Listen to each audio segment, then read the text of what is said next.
Araw po sa ating lahat. Ang topic po natin ngayon, una ay yung tinatawag natin na matagumpay na pag-aresto sa isang robbery hold-up suspect. No? Nai-report po yung insidente 8 a.m. Tatalak City Police Station at nagkaroon po ng hot pursuit at nahuli po yung suspect 8:45. So that is only within 45 minutes. Salute po tayo sa highly commendable na achievement ng ating Talak City Police Station.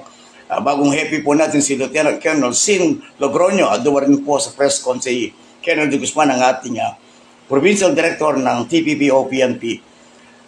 With that speaks well of the essence o importance po ng prevalence of peace and order in order for us to achieve true progress sa ating community. Salud po tayo sa mga tropa. Ang second topic po natin yung tungkol po sa isang barangay na di umano, ayon po sa ating source, may balak silang lagyan po ng highly politicized slogan ng kanilang welcome mark. Hindi bawal po yun.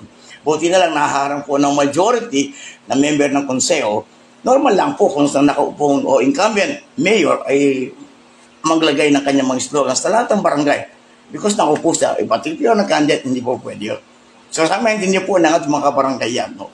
And with that, maraming salamat po sa inyong pagsubaybay at pagtangkilik sa ating FB live broadcast. No?